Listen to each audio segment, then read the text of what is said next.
ಏನ್ರಿ ಅರ್ಧರಾತ್ರಿಲಿ ಕೈಯಲ್ಲಿ suit case ಹಿಡ್ಕೊಂಡು ಎಲ್ಲಿಗೆ ಹೋಗ್ತಿದ್ದೀರಾ? ಏನ್ರಿ ಮಾತೇ ಇಲ್ಲ? ನಿಮ್ ನಾಲ್ಗೆ ಸೇದ್ ಹೋಯ್ತಾ?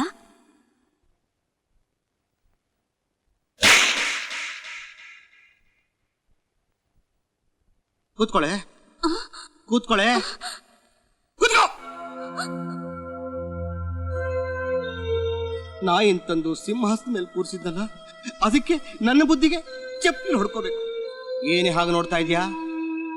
ಗೃಹಲಕ್ಷ್ಮಿಗೂ ಮನೆ ಕೆಲಸದೊಳಗೂ ವ್ಯತ್ಯಾಸ ಗೊತ್ತಿಲ್ದಿರೋ ನನ್ನಂತ ಗಂಡಸರಿಗೆಲ್ಲ ನೀನೇ ಉದಾಹರಣೆ ಕಣೆ. ಏಯ್ ರಾಜೇಶ್ವರಿ, ಮದುವೆ ಹೆಣ್ಣಿನ ಕಟ್ಟಿನ ತಾಳಿಯಲ್ಲಿ 3 ಗಂಟೆ ಹಾಕಿರ್ತಾನೆ. ಯಾಕೆ ಗೊತ್ತಾ?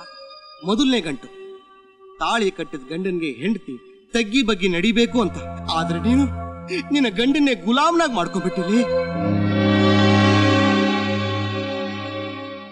2ನೇ ಗಂಟು ಯಾಕೆ ಗೊತ್ತಾ? ಹೆತ್ತ ಮನೆಗೂ ಸೇರಿದ ಮನೆಗೂ ವಿಧೇಯತೆಯಿಂದ ಇರಬೇಕು ಅಂತ. ಆದ್ರೆ ನೀನು ನನ್ನ ಕುಟುಂಬನೇ ನಾಶ ಮಾಡಿಬಿಟ್ಟೆಲೆ.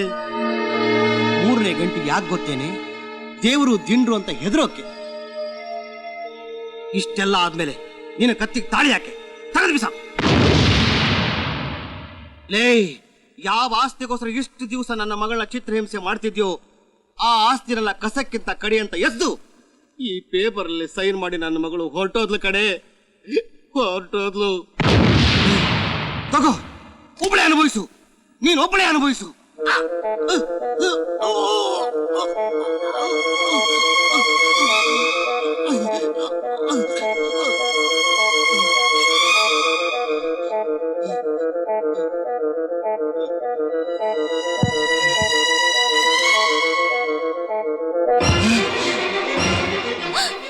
ಏನೇ ಹಾಗೆ ನೋಡ್ತಾ ಇದೀಯಾ?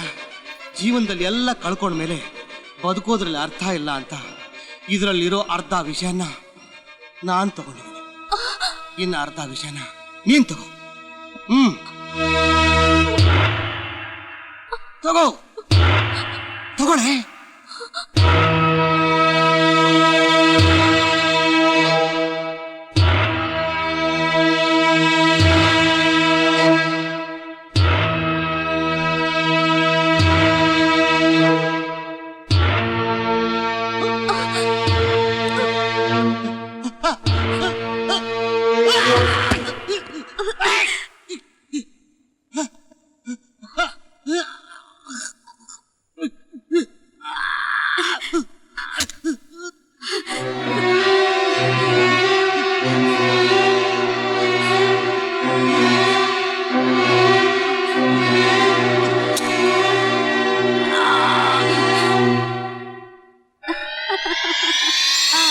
ಪರಮೇಶಿ,